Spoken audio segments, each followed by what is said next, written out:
warahmatullahi wabarakatuh. Waalaikumsalam warahmatullahi wabarakatuh. Terima kasih Bapak-bapak, Ibu-ibu yang sudah hadir di sekolah kita. Alhamdulillah kita bisa berkumpul di sekolah ini dengan keadaan sehat, dengan keadaan semangat ya. Kita di sini berniat kita dari hati untuk mencerdaskan anak bangsa ya Bapak-bapak, Ibu-ibu. Nah, sekarang Bapak-bapak, Ibu-ibu sekarang pastinya udah masuk ke semester 2, semakin semangat, semakin mempersiapkan buku-buku yang akan dipelajari di kelas ini dengan matang, menghadapi anak-anak dengan semangat. Nah, saya sekarang hanya mau berbagi tentang pengimbasan budaya positif. Budaya positif di modul 1.4 ini dari CGP Angkatan 7. Nah, sekarang saya udah sampai ke modul 1.4, Bapak-bapak, Ibu-ibu, tentang budaya positif. Kita hanya sharing aja, berbagi ya Bapak-bapak, Ibu-ibu. Nah, di sini perkenalkan, saya ini ada fasilitatornya dari Bapak Yusmanto, MPD dari Cianjur. Ini BPGP dari Jabar. Nah, sebelah kanan saya pendamping prakteknya Pak Bunawi yang dari Indramayu SAG. Yang di tengah itu saya sendiri Bapak Ibu. Nah, ini ada Ki Hajar Dewantara. Nah, kita berpedoman ke Ki Hajar Dewantara tentang pendidikan. Pendidikan itu menuntun. Kita sebagai guru hanya menuntun pada anak didik kita segala kodrat yang ada pada anak-anak agar mereka dapat mencapai keselamatan dan kebahagiaan setinggi-tingginya, baik sebagai manusia maupun sebagai anggota masyarakat.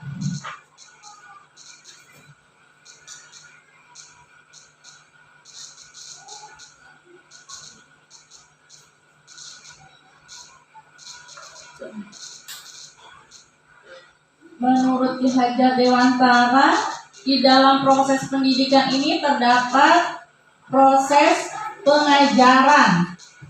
Guru berperan hanya sebagai pendidik dan pengajar. Guru sebagai pendidik artinya mampu untuk menuntun dan mendampingi anak tanpa paksaan, sehingga anak tersebut dapat mencapai kebahagiaan sempurna dalam kehidupannya. Menurut Ki Hajar Dewantara, bahwasanya guru sebagai pengajar artinya mampu melakukan transfer ilmu kepada murid-murid menjadi cakap dan terampil.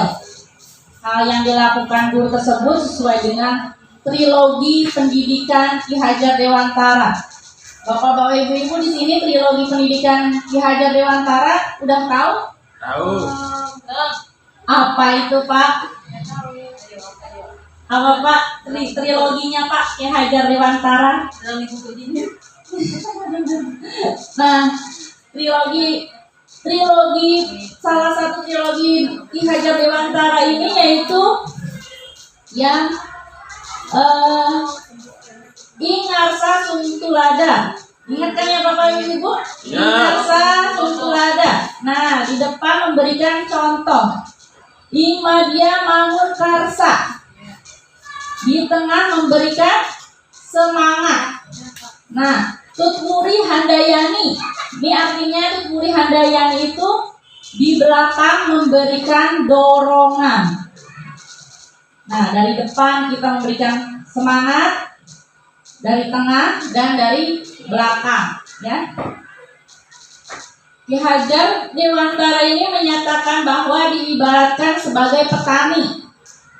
kita mengajar siswa anak-anak kita itu diibaratkan menjadi petani, seorang petani yang memiliki peran penting untuk tanamannya menjadi tumbuh subur. Anda akan memastikan bahwa tanah tempat tumbuhnya tanaman, tanah yang cocok untuk ditanami. Misalkan tanah kita di Indramayu cocoknya kan hanya cocok dengan padi, ya. Kita sesuai dengan Ki Hajar Dewantara, cocoknya dengan padi karena kita panas, ya, daerah panas. Kita ambil contoh perbandingan dengan hidup tumbuh-tumbuhan seorang petani. Dalam hakikatnya sama kewajibannya dengan seorang pendidik yang menanam padi. Pada dasarnya dapat menuntun tumbuhnya padi. Misalkan kita tanam padi, pasti tumbuhnya padi. Kita tanamnya sayuran, kol atau wortel, pasti tumbuhnya akan kol dan wortel. Nah, memperbaiki kondisi tanah agar tanah kita menjadi subur, memelihara tanaman padinya, kita memberikan pupuk dan air, membasmi ulat-ulat dan jamur-jamurnya yang mengganggu tanaman itu, kita basmi semua tanaman padi dan sebagainya. Jadi padi akan tumbuh subur dan bagus. Nah, menurut Ki Hajar Dewantara, jika kita mengacu pada dasar negara kita yaitu Pancasila, maka pendidikan karakter diharapkan dapat mengembangkan nilai-nilai Pancasila. Pelajar yang beriman, bertakwa kepada Tuhan Yang Maha Esa, berakhlak mulia, kreatif, gotong royong, beraneka global, bernalar kritis, dan mandiri. Nah, nilai-nilai kebajikan yang perlu diterapkan pada peserta didik ini, Pak.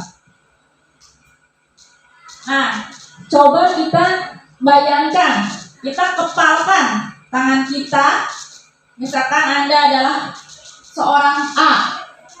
Nah, kita kepalkan tangan kita salah satu tangan kita mengepalkan, membayangkan bahwa Anda menyimpan sesuatu yang sangat berharga di dalam kepalan tangan Anda, dan Anda perlu menjaga benda itu sekuat tenaga karena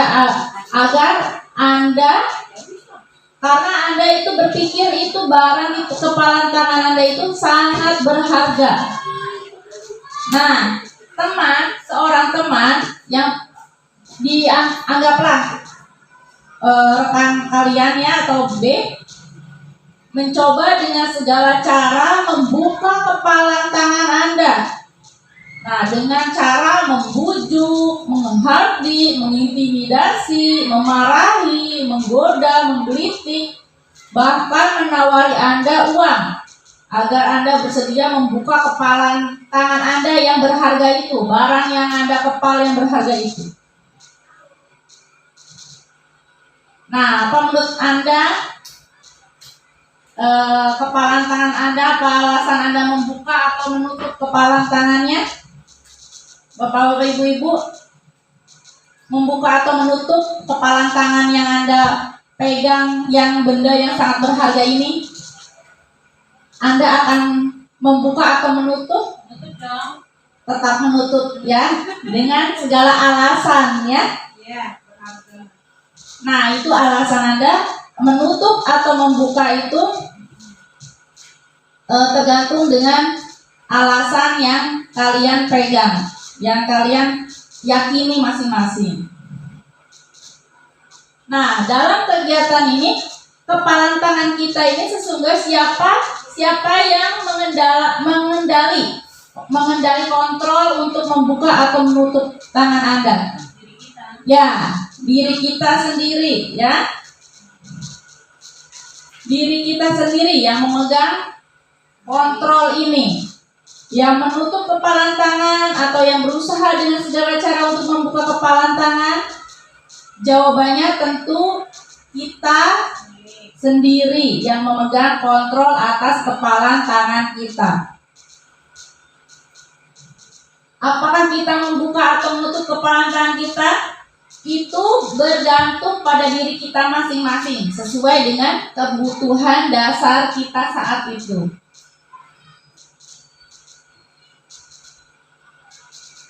Dari William Glasser, dalam kontrol teori ini yaitu guru hanya menjadi sebuah kontrol murid.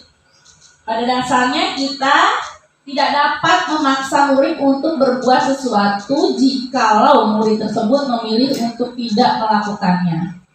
Walaupun tampaknya guru sedang mengontrol perilaku murid. Hal demikian terjadi karena murid sedang mengizinkan dirinya untuk dikontrol. Saat itu, bentuk kontrol guru menjadi kebutuhan dasar yang dipilih murid.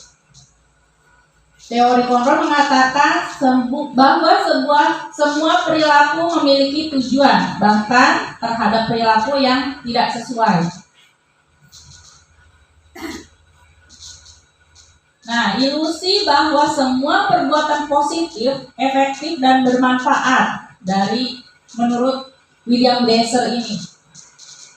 Penguatan positif atau bujukan, bentuk-bentuk kontrol segala usaha untuk mempengaruhi murid agar mengulangi suatu perilaku tertentu. Nah, tentunya bapak-bapak, ibu-ibu ini suka sering ya membujuk atau merayu agar anaknya mau berperilaku positif atau berperilaku yang diinginkan.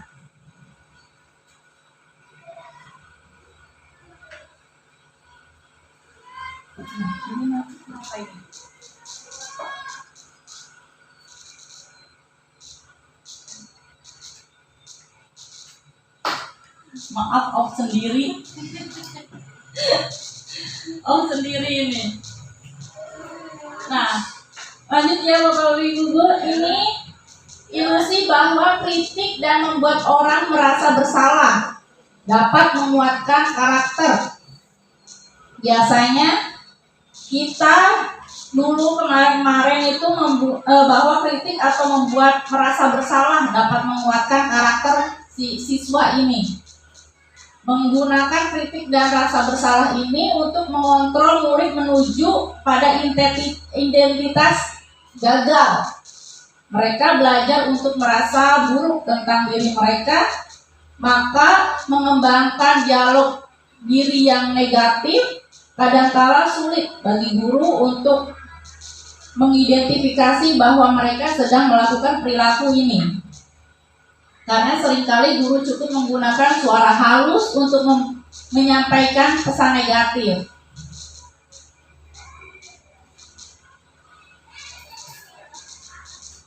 Nah, biasanya ilusi bahwa orang dewasa ini memiliki hak untuk memaksa. Biasanya kita sering memaksanya ya, untuk siswa mau melakukan sesuatu itu. Banyak orang dewasa yang percaya bahwa mereka memiliki tanggung jawab untuk membuat murid-murid berbuat hal-hal tertentu. Adapun yang dilakukan dapat diterima selama ada sebuah kemajuan berdasarkan sebuah pengukuran kinerja. Pada saat itu pula seorang dewasa yang menyadari bahwa perilaku memaksa tidak efektif. Perilaku memaksa itu tidak efektif untuk menjangkau waktu yang panjang. Dari sebuah waktu perumusan akan terbentuk. Bagaimana seorang bisa berubah dari paradigma stimulus respon kepada pendekatan teori kontrol? Nah, di sini ada stimulus respon, perbedaannya dengan teori kontrol. Nah, realitasnya, kebutuhannya, kalau stimulus respon itu kita sama Tapi yang teori kontrol kita berbeda kebutuhan. Stimulus respon, semua orang melihat hal yang sama. Teori kontrol, setiap orang memiliki gambaran berbeda. Yang respon, kita mencoba mengubah agar berpandangan sama dengan kita. Nah, kontrolnya kenyataannya kita berusaha memahami pandangan orang lain tentang dunia. Perilaku buruk dilihat sebagai suatu kesalahan.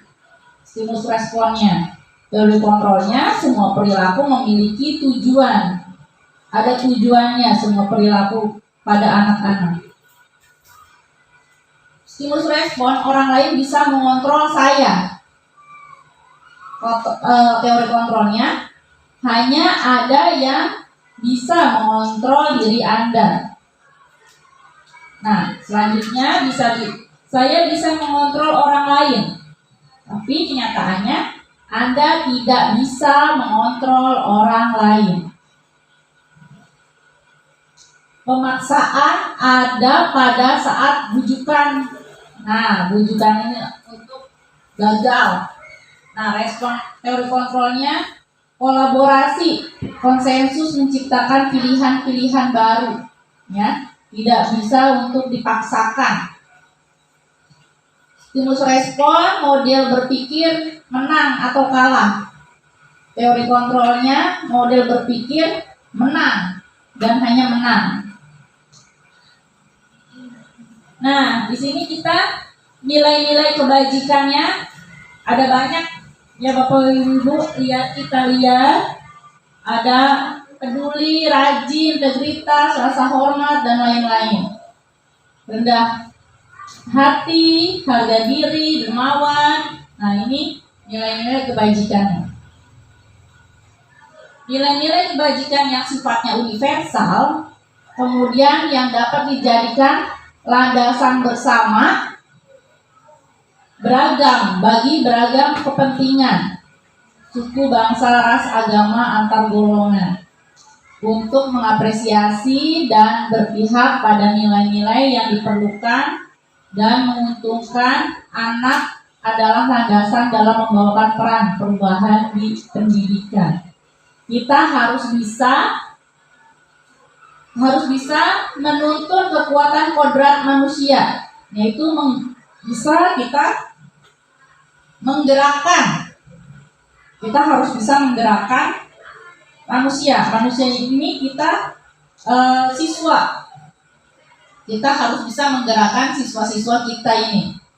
Nah, manusia merdeka, bergerak. Ya, kita bergerak. Tadi menggerakkan, bergerak. Nah, yang tergerak terakhir,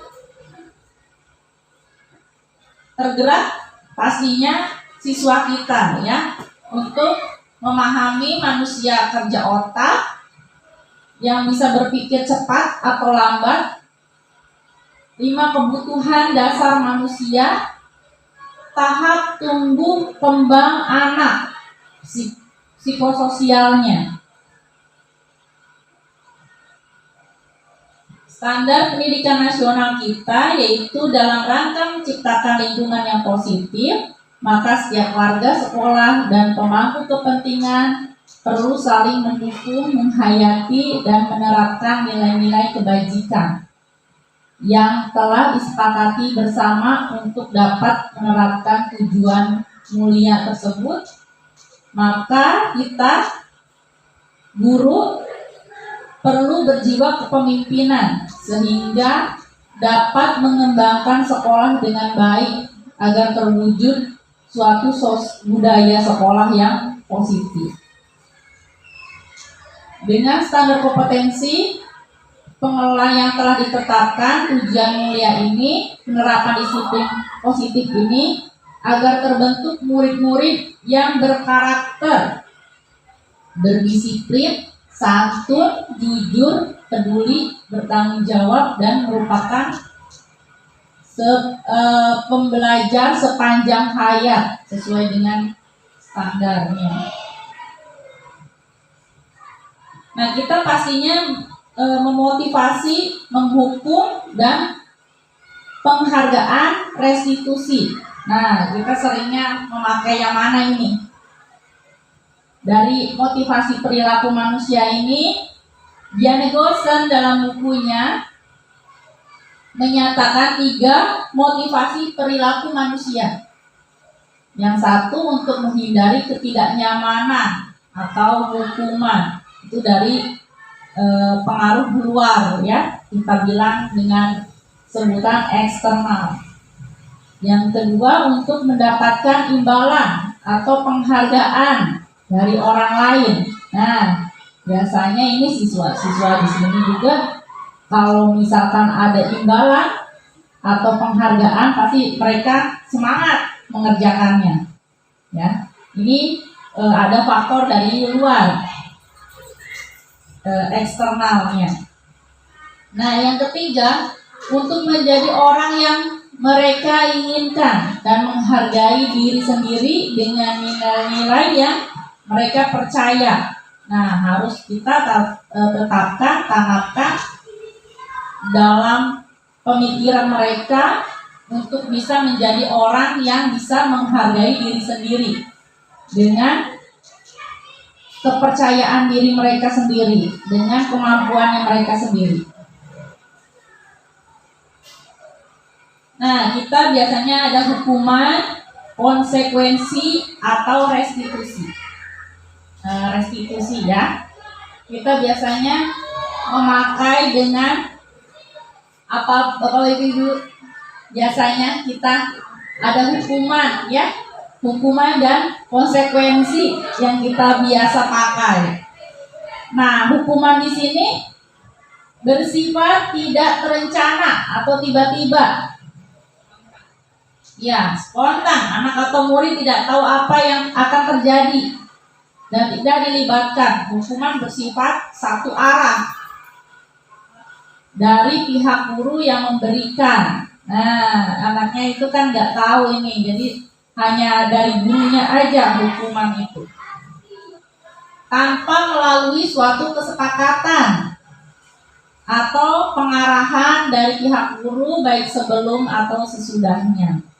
Hukuman yang diberikan bisa berupa fisik maupun psikis. Anak disakiti oleh suatu perbuatan atau perkataan, ya. Kita biasanya suruh push up atau menghardik, biasanya seperti itu. Kamu ini kenapa bisa ngomongnya seperti itu? Nah, biasanya seperti itu ya.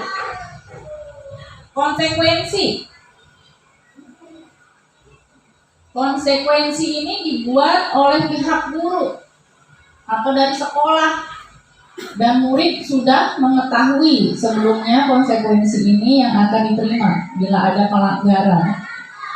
Pada konsekuensi ini, murid tetap dibuat tidak nyaman untuk jangka waktu pendek.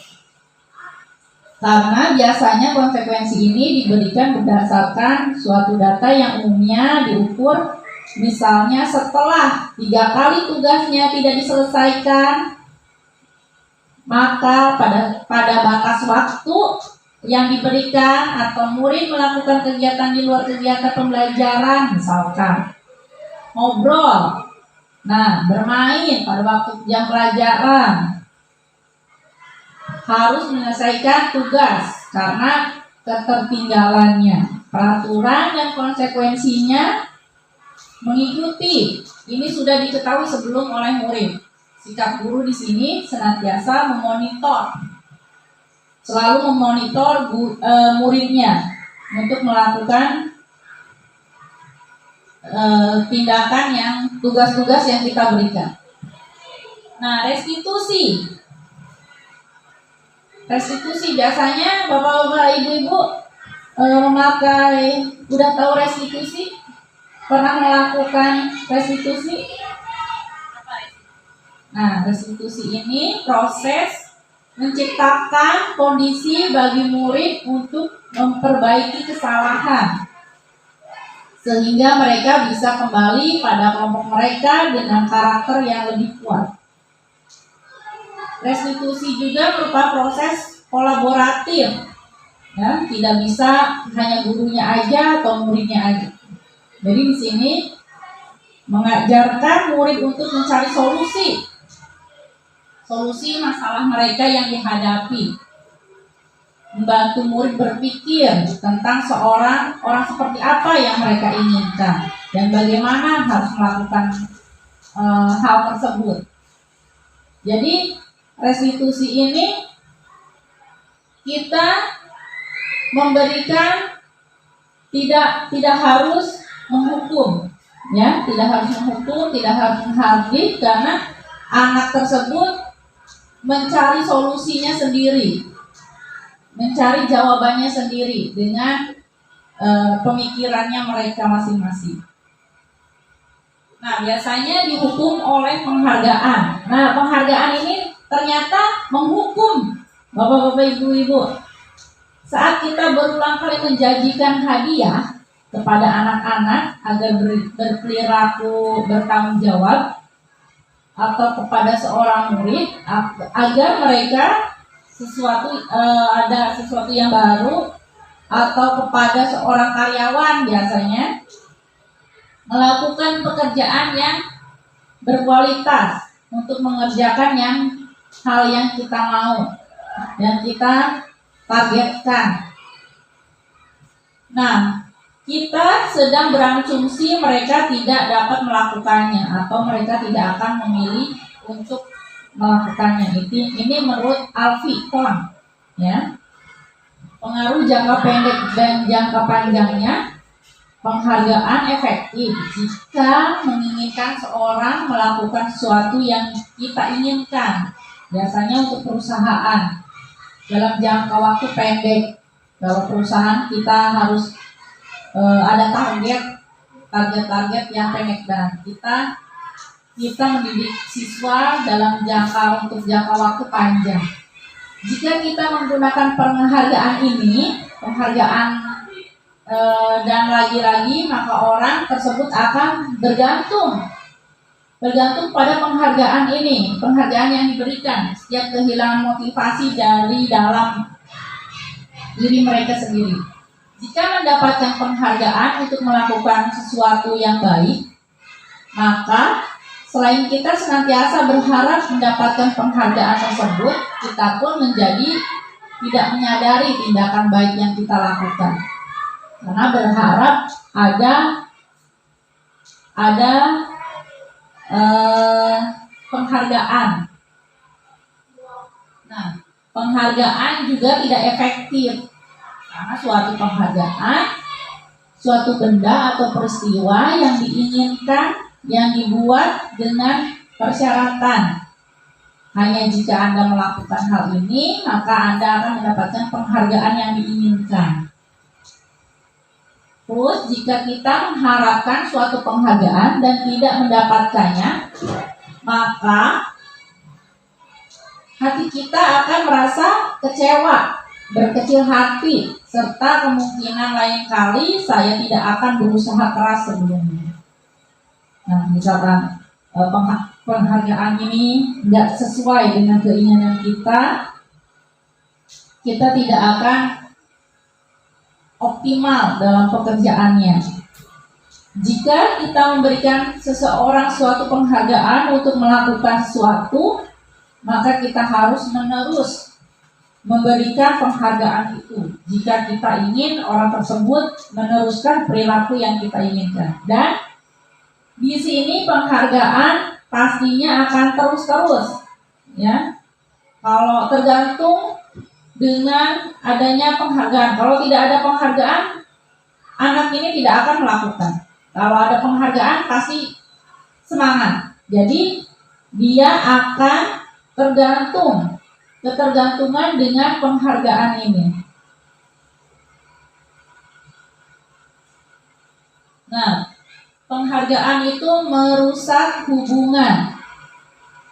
Ketika seorang diberi penghargaan atau dipuji di depan orang banyak, maka yang lain akan merasa iri, dan sebagian dari mereka akan tidak menyukai yang diberikan penghargaan tersebut. Nah, Anak yang diberikan penghargaan, yang diberikan pujian di depan teman-temannya, pasti ada temannya yang tidak suka. Dan temannya akan memusuhi teman yang mendapatkan penghargaan itu. Jika seorang guru sering memberikan penghargaan kepada murid-muridnya, besar kemungkinan murid-muridnya termotivasi hanya untuk menyenangkan gurunya. Nah, biar gurunya senang, ya. Jadi murid-murid hanya melakukan agar gurunya senang, tapi di belakang dia tidak menyadari kalau dianya juga tidak suka. Mereka tidak akan bersifat jujur kepada guru tersebut. Nah, biar kelihatan bagus terus anak itu, biar mendapatkan nilainya bagus terus, biar mendapatkan hadiah. Nah, penghargaan menciptakan persaingan di dalam kelas, dan persaingan menciptakan kecemasan. Pasti tidak tenang anak-anaknya dengan adanya penghargaan ini. Mereka yang percaya bahwa mereka tidak memiliki kesempatan untuk mendapatkan penghargaan akan berhenti mencoba. Jadi udah pesimis dulu nih anak-anak yang tidak pernah mendapatkan penghargaan. Saya mah nggak pernah dapat kok. Udahlah, biarin aja. Yang dapatnya itu aja kok. Jadi anak ini yang tidak pernah mendapatkan pasti akan tidak pernah mencoba. Penghargaan mengurangi ketepatan. Nah, dalam riset, dalam sebuah percobaan, sekelompok anak laki-laki ini berusia 9 tahun diminta untuk melihat gambar-gambar wajah yang ditampilkan di layar. Dan mereka terus memberitahukan jika wajah-wajah tersebut sama atau berbeda. Nah, gambar-gambar tersebut hampir sama. Dari mereka diberi penghargaan dalam bentuk uang. Nah, pada saat mereka memberikan jawaban benar, sementara sebagian yang lain tidak. Hasilnya, anak laki-laki yang dibayar membuat lebih banyak kesalahan. Nah, jadi yang dibayar ini, penghargaan yang dibayar ini tidak membentuk karakter yang mereka miliki. Hanya ingin mendapatkan penghargaannya aja. Penghargaan ini mengurangi kualitas. Nah, pengamatan dilakukan dalam mahasiswi ini yang sedang kerja praktik di sebuah surat kabar universitas.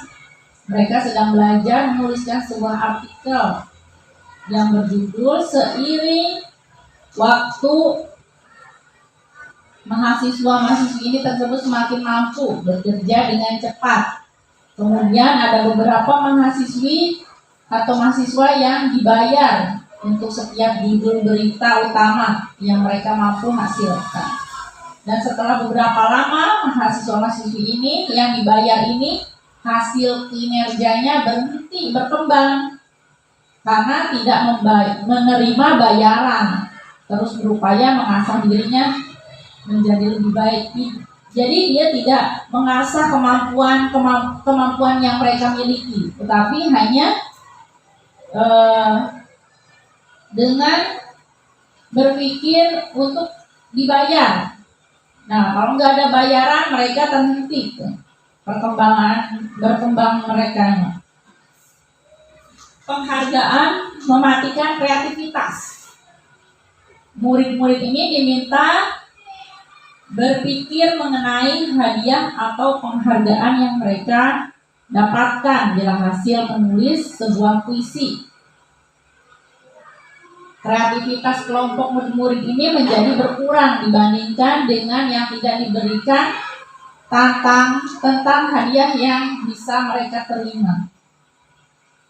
Nah, penelitian menunjukkan bahwa pekerjaan seni atau sebuah tulisan cerita menjadi kurang kreatif bila dijanjikan sebuah hadiah atau penghargaan.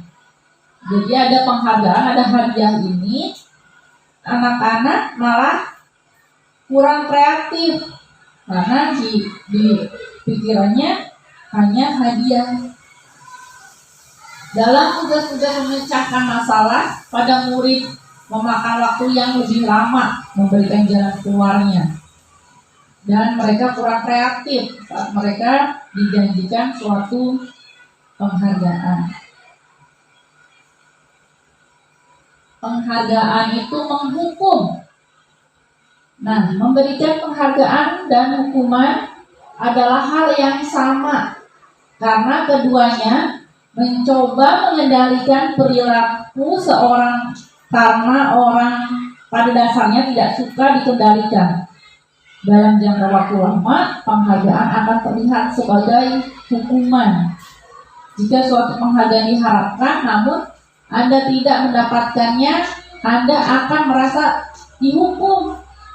Kalau kita melakukan sesuatu, ada suatu penghargaan, dan selama pekerjaan itu tidak ada penghargaan, merasa kita yang terasa terhukum karena kita terkecewa dalam tidak ada suatu penghargaan tersebut.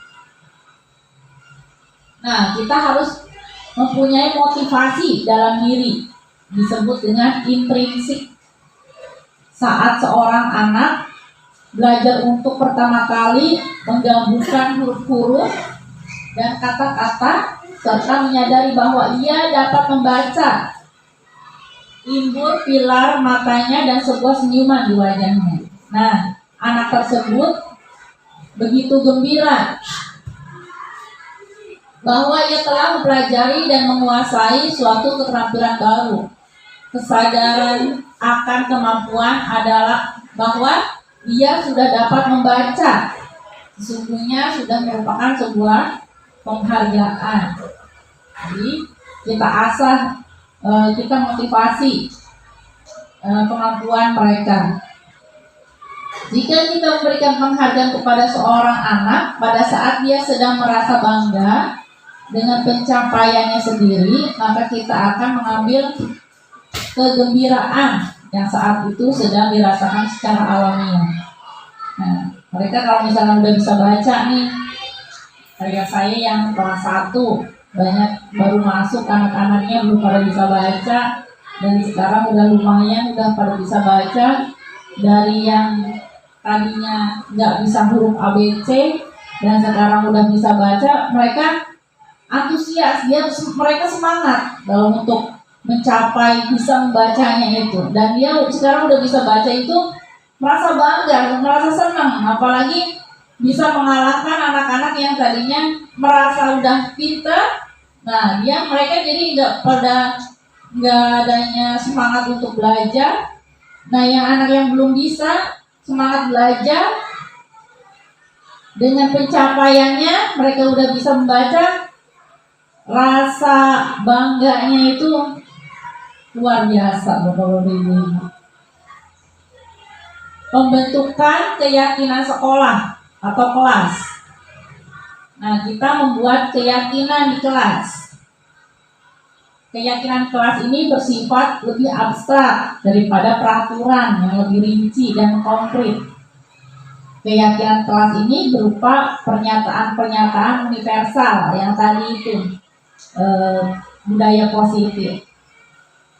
Pernyataan keyakinan kelas senantiasa dibuat dalam bentuk positif pastinya. Keyakinan kelas hendaknya tidak perlu banyak. Nah, jangan banyak-banyak, pasti ada 6, 7, 8 sampai 10 kan. Nggak usah banyak-banyak banget. Biar anak-anak ini mudah mengingat, mudah dipahami setiap anak di kelas. Nah, keyakinan kelas ini sebaiknya sesuatu yang dapat diterapkan di lingkungan tersebut, yang dapat diterapkan di lingkungannya. Kayak kemarin saya bikin keyakinan kelas untuk anak kelas 1, hanya 6 poin di sana, dan sekarang udah ditempel sama anaknya. Dan sekarang poin pertama itu menjaga kebersihan. lingkungan dan kelas. Alhamdulillah sekarang anak-anak udah mengerti, udah meyakininya, dan sekarang kelas selalu bersih. Semua warga kelas hendaknya ikut berkontribusi dalam pembuatan keyakinan kelas lewat kegiatan curah pendapat. Dan ini keyakinan kelas ini tidak kita yang membuat, tapi anak-anaknya sendiri yang berpartisipasi, yang menuangkan idenya untuk mereka yang lebih baik, ya. Misalkan ibu jangan telat, harus tepat waktu. Nah, jadi kita buat datang tepat waktu ke sekolah, atau mengumpulkan tugas-tugas dengan tepat waktu. Keyakinan kelas ini sebagai upaya-upaya yang dapat dilakukan dalam membangun budaya positif di sekolah. Tentunya untuk mewujudkan hal ini membutuhkan proses yang tidak bisa dilakukan dalam waktu singkat. Nah, kita selalu dengan budaya positif ini tidak hanya sekali, kita harus berulang kali mengingatkan anak-anak kita. Proses ini membutuhkan keterlibatan semua pemangku kepentingan di sekolah, guru, siswa, dan orang tua. Ada 5 kebutuhan dasar manusia menurut William Glasser. Nah, di sini pertama itu kebutuhan untuk bertahan hidup, survival. Nah, kebutuhan untuk bertahan hidup itu apa? Misalkan makan, ya, terus pokoknya kebutuhan yang mereka utama yang mereka butuhkan. Nah, yang kedua cinta dan kasih sayang. Nah, di sini seringnya kita anak-anak itu kekurangan cinta dan kasih sayang. Banyak anak yang ditinggal ke luar negeri oleh orang tuanya. Kebebasan, freedom, kesenangan, pengen senang anak itu. Kekuatan, power. Nah, dia pengen dianggap, ini kekuatan, ya, pengen dilihat sama temennya. Ini pasti dalam setiap anak yang bermasalah pasti ada 5 kebutuhan dasar anak ini, yang salah satu dari kebutuhan dasar 5 ini yang belum terpenuhi. Entah itu kebutuhan bertahan hidup, misalkan terlambat karena belum makan dulu di luar atau ke kantin, atau dia seperti nggak bebas, pengen ngerasa bebas gitu.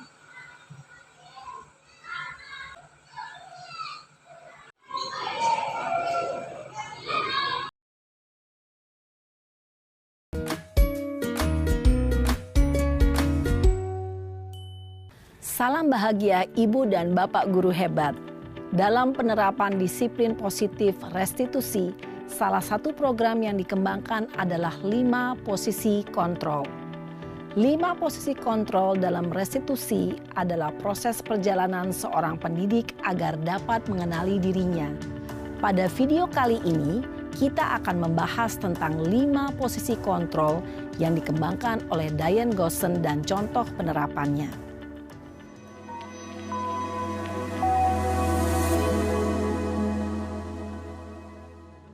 5 posisi kontrol itu adalah 1. Posisi penghukum. 2. Posisi pembuat merasa bersalah. 3. Posisi teman. 4. Posisi pemantau atau monitor. Dan 5. Posisi manajer. Untuk lebih memahami kelima posisi tersebut, mari kita saksikan kasus Naren yang terlambat hadir 20 menit di sekolah dan melihat bagaimana kelima posisi kontrol dalam menghadapi masalah tersebut.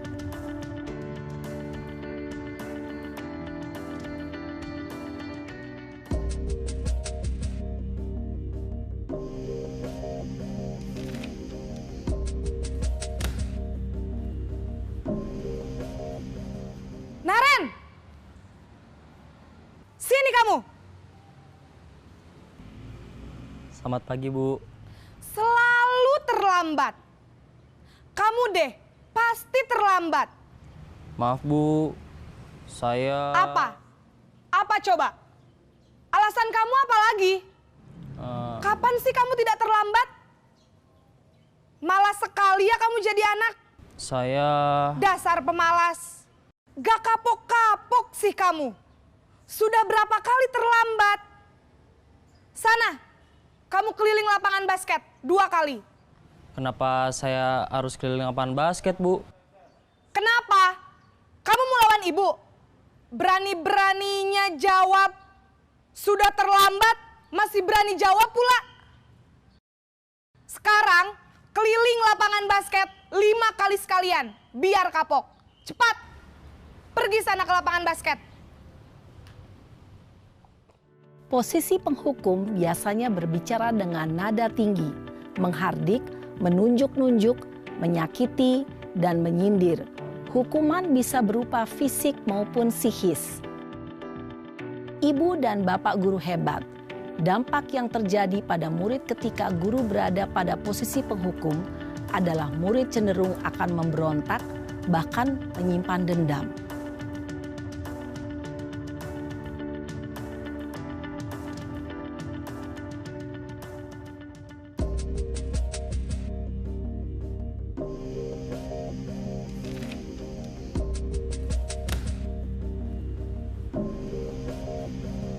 Naren!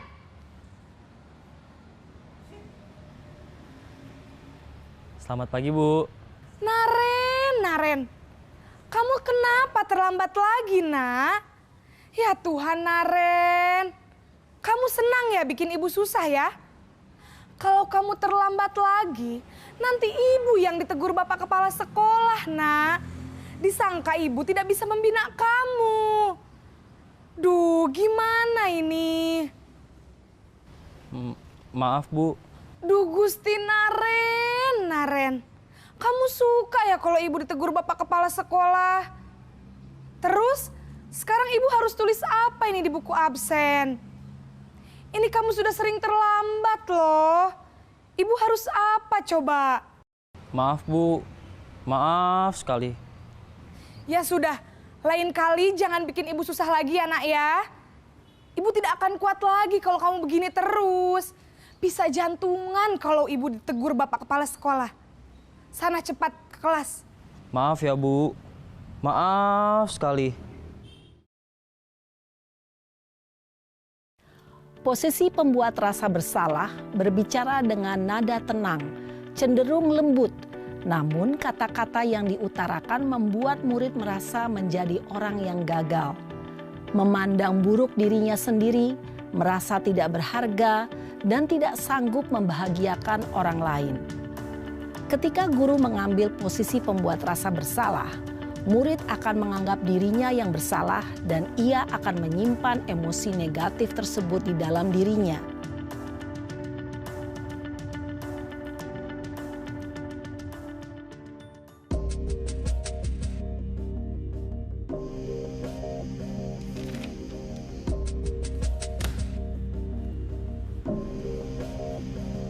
Naren!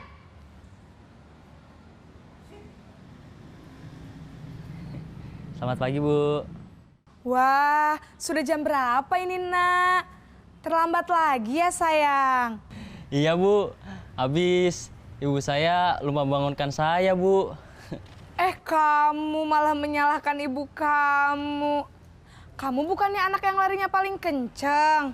Kok terlambat sih? Iya, Bu. Saya memang terlambat bangun tadi. Jadi, biarpun saya lari kencang, tetap gak kekejar, Bu. Ya sudah sana, Nanti lain kali larinya lebih kenceng lagi ya. Biar gak terlambat lagi. Bikin seneng ibu. Demi ibu. Bisa kan? Bisa lah, Bu. Ya sudah, sana masuk kelas. Ibu beresin urusan absen kamu.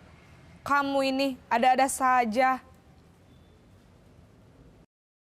Dalam posisi teman, guru berbicara dengan nada suara ramah, akrab, cenderung bersenda gurau untuk menjaga suasana tetap santai. Murid akan merasa senang, aman, dan akrab dengan guru. Identitas yang tercipta adalah identitas sukses atau berhasil.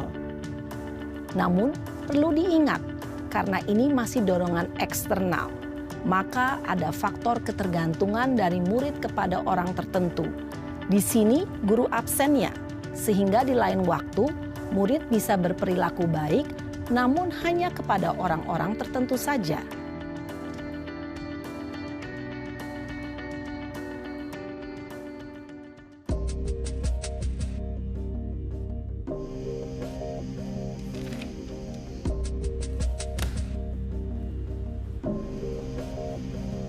Naren!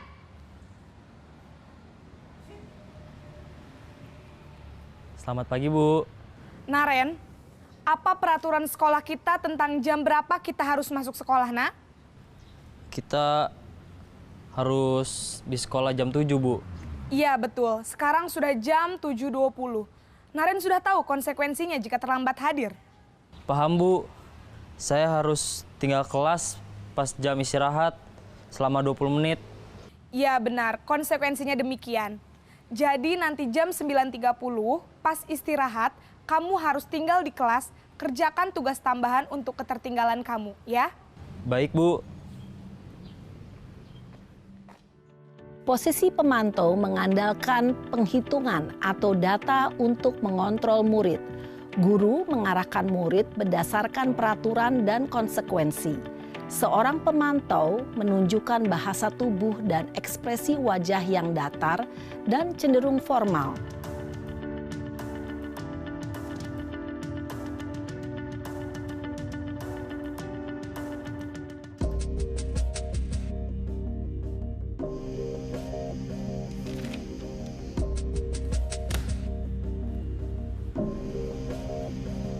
Naren!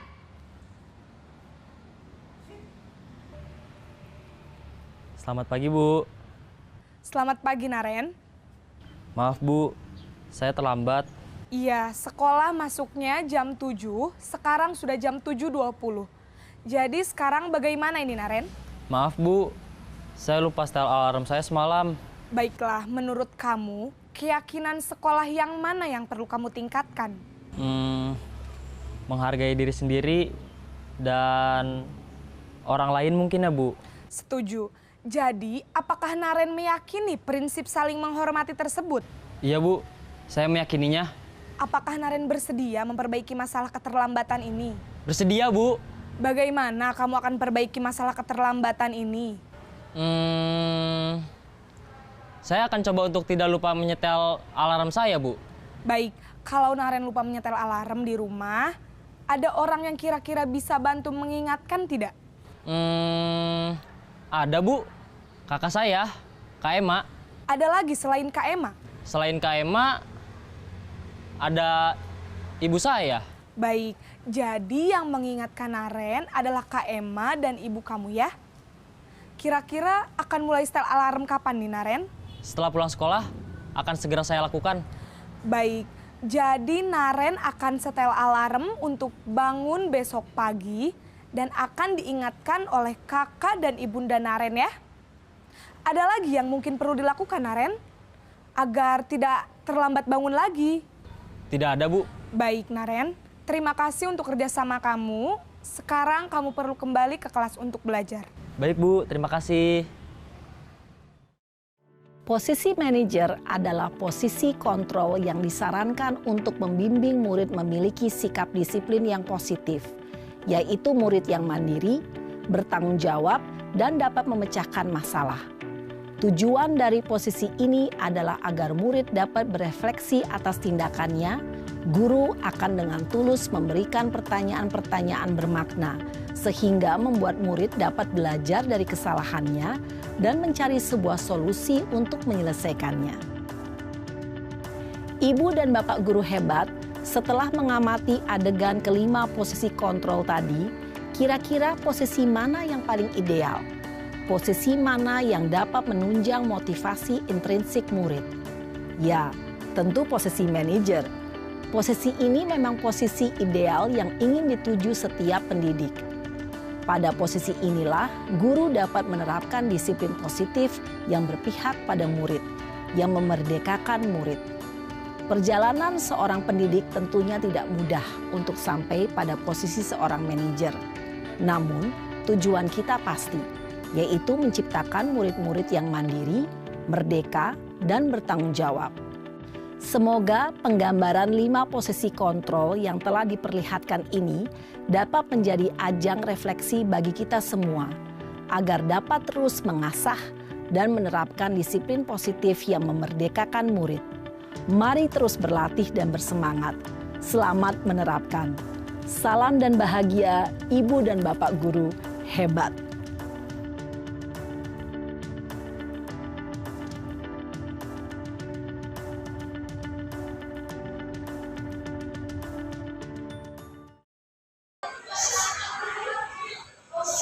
Posisi manajer ini netral, tidak emosi, tidak terlalu ramah dan tidak bernada tinggi, tetapi identitasnya positif ya, berhasil.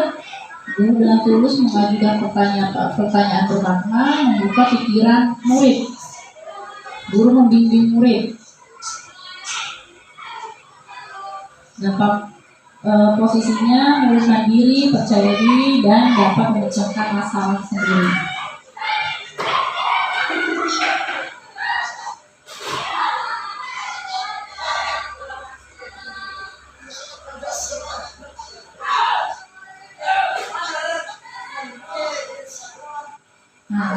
Posisi mana nih yang tepat untuk menjadikan posisi kontrol kita di sekolah?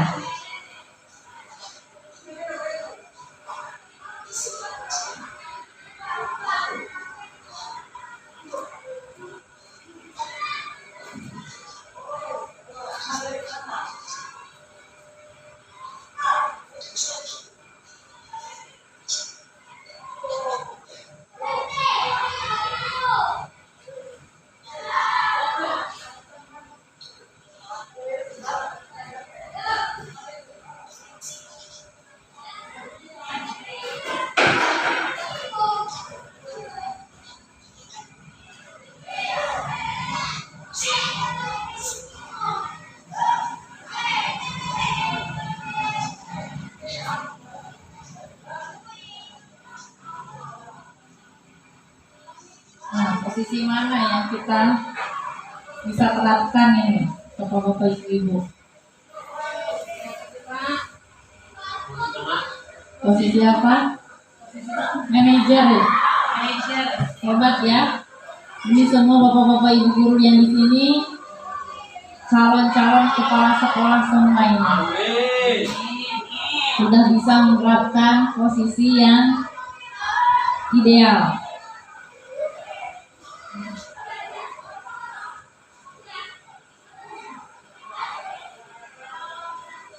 Nah, di sini ada identitas gagal, identitas sukses atau berhasil, terus perilaku kontrol negatif, posisi positif, kontrol diri.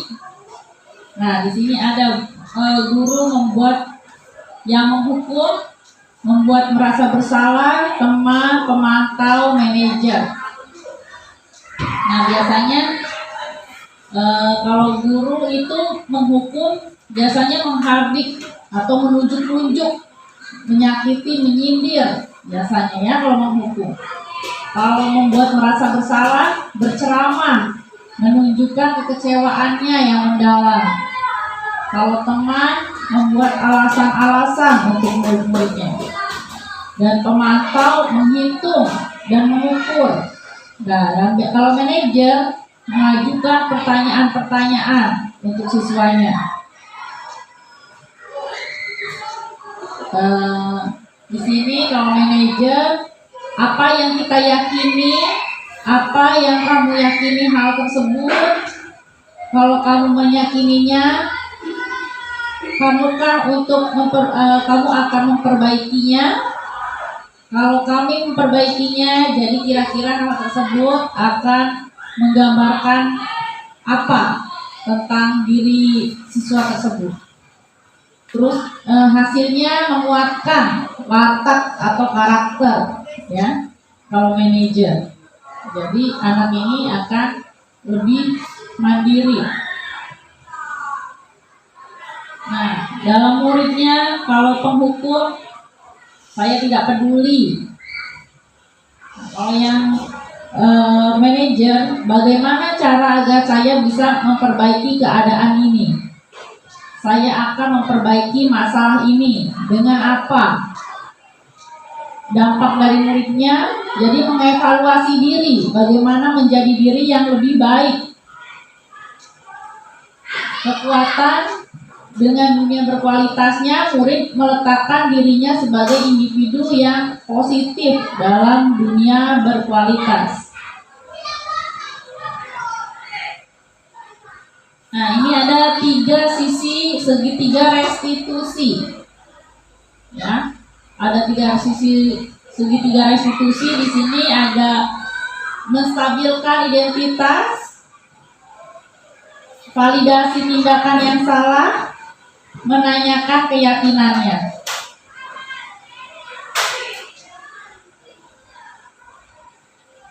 Nah, di sini ada menstabilkan identitas. Yang pertama itu berdasarkan prinsip membuat kesalahan adalah bagian dari proses pembelajaran, berperan menggeser identitas murid ke identitas gagal ke identitas sukses. Jangan mengkritik murid yang sedang mengalami identitas gagal. Nah, ajukan pertanyaan-pertanyaannya, membuat kesalahan sesuatu yang wajar. Manusia tidak ada yang sempurna, tidak bisa memperbaiki kesalahan ini. Saya tidak menanyakan kesalahannya, tetapi fokus memperbaiki kesalahan ini. Apakah saat ini kamu tengah menjadi orang yang baik untuk dirimu sendiri? Nah, pertanyaan-pertanyaannya seperti itu untuk menstabilkan identitas pada anak. Validasi tindakan yang salah. Ini berdasarkan prinsip setiap perilaku berupaya memenuhi suatu kebutuhan tertentu. Yang tadi ada 5 kebutuhan manusia itu. Guru akan bergeser dari kepemikiran stimulus respon menjadi proaktif. Mengenali dan mengakui kebutuhan murid ini dapat memperbaiki hubungan dengan murid. Nah, mengajukan pertanyaannya biasanya yang disampaikan itu tidak menghakimi atau memojokkan. Dengan pertanyaan, kamu bisa saja bertindak lebih gegabah lagi dari ini. Kamu bukan melakukannya tanpa suatu alasan tertentu. Kamu melakukannya karena mempertahankan sesuatu yang penting bagimu. Mungkin kamu bisa mempelajari suatu perilaku yang baru, lebih efektif. Bersediakah kamu mempelajarinya? Nah, biasanya diterapkan, ajukan dengan pertanyaan seperti itu. Dan selanjutnya untuk menanyakan keyakinan, teori kontrol ini menyatakan bahwa pada dasarnya kita termotivasi secara intrinsik saat berperilaku telah divalidasi dan identitas sukses telah stabil, maka murid telah siap mengaitkan keyakinan dengan tindakannya yang salah tentunya, ya. Dan dengan diajukan pertanyaan-pertanyaan yang seperti bagai keluarga atau kelas, apa yang telah kita yakini Nah, yang tadi kita membuat keyakinan kelas itu. Jadi, ditanyakan kembali, apa yang telah kita yakini? Nilai-nilai apa yang telah kita sepakati? Mereka yang membuat keyakinan tersebut, pasti mereka mengingatnya, keyakinan, nilai-nilai keyakinan itu. Seperti apa gambaran sebuah kelas yang ideal bagi kamu? Pasti mereka mengingatnya. Kamu ingin menjadi orang seperti apa? Ini semua pertanyaan yang biasa ditanyakan pada posisi menanyakan keyakinan yang tadi 3 restitusi.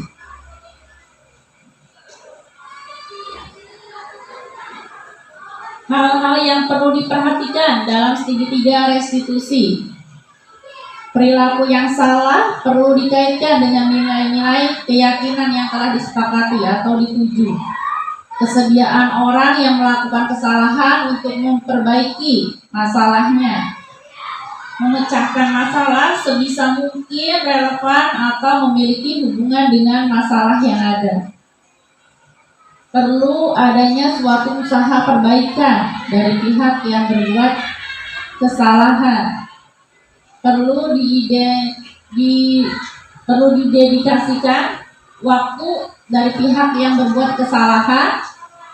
Tanyakan kapan akan mulai diberlakukan usaha untuk memperbaiki masalahnya.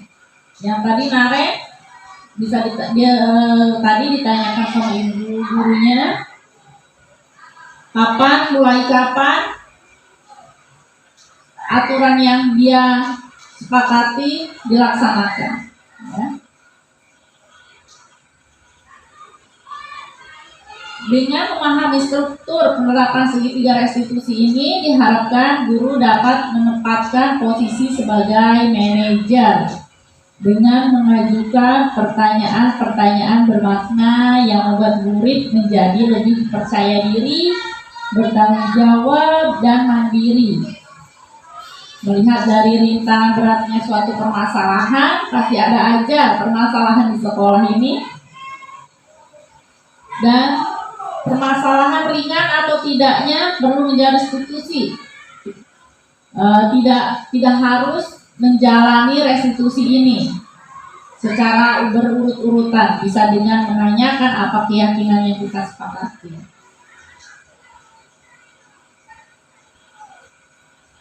Dengan segitiga restitusi ini diharapkan murid menjadi lebih kuat secara pribadi, membuka wawasan murid agar dapat menyelesaikan masalahnya sendiri.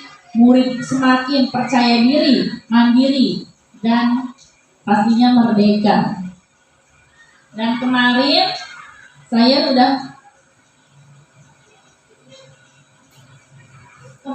sudah melaksanakan restitusi ya.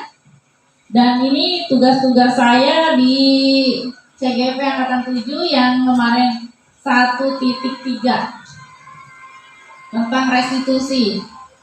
Ini permasalahan Ruha, dia tidak masuk kelas olahraga karena dia ada kebutuhan 5 kebutuhan dasarnya yang belum terpenuhi, yaitu si Ruha ini belum sarapan. Nah, permasalahannya dia belum sarapan dari rumah, dia ke sekolah karena takut sakit perut, jadi dia ke kantin. Nah, saya manggil Ruha ini ke kantor untuk menanyakan dan dengan cara restitusi. Dan tugas selanjutnya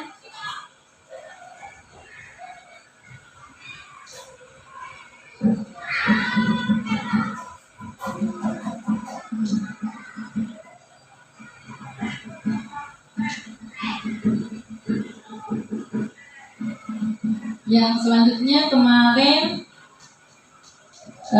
ada Supron. Nah, Supron terlambat sekolah karena dia bangunnya kesiangan. malamnya nonton HP, tidak ada yang membangunkan. Jadi saya menyelesaikan dengan cara restitusi.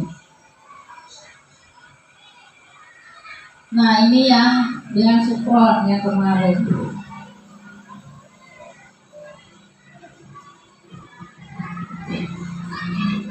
Nah, ada pertanyaan Bapak Ibu? Apakah ada pertanyaan? Boleh? Apakah ada pertanyaan? Pak Asmat? Pak Santa? Bu Linda ada pertanyaan?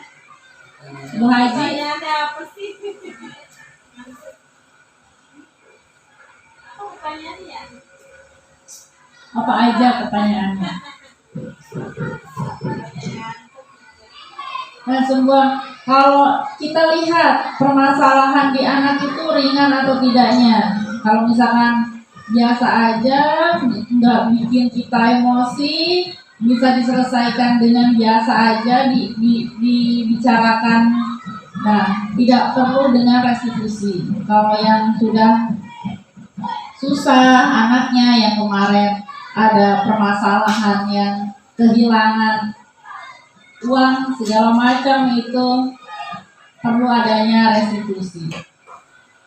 Baik Bapak Ibu semua, tidak ada pertanyaan. Terima kasih atas kesempatannya, atas waktunya. Nanti kita lanjutkan di lain waktu, di lain hari kita sharing bersama lagi. Saya ucapkan terima kasih, mohon maaf sebesar-besarnya. Assalamualaikum warahmatullahi wabarakatuh.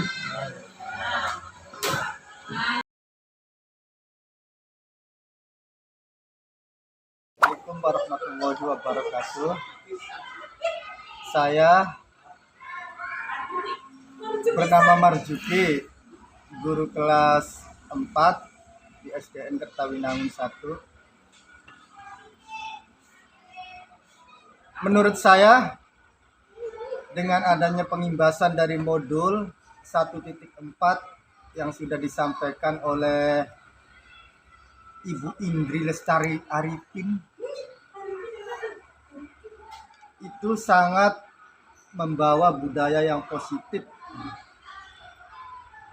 Karena program dari guru penggerak saya rasa sangat bermanfaat dan membantu untuk mencari solusi permasalahan yang ada di sekolah saya ini, atau yang ada di sekolah SDN Kertawinangun 1 ini. Saya dan rekan-rekan guru yang lain menjadi tahu bagaimana cara dan solusinya untuk membuat keyakinan kelas menjadi lebih efektif dalam belajar dan cara restitusi. Semoga kedepannya dengan adanya guru penggerak ini, sekolah menjadi semakin maju dan disiplin positif. Semangat terus untuk guru penggerak. Jangan lemah, pantang mundur, maju terus. Sekian dari saya. Wassalamualaikum warahmatullahi wabarakatuh. Warahmatullahi wabarakatuh. Saya Asmat, guru kelas 5 SDN 1 Kertawinangun. Menurut saya, pengimbasan budaya positif modul 1.4 yang sangat membantu untuk mengetahui kebutuhan dasar pada anak dan cara menanggulanginya.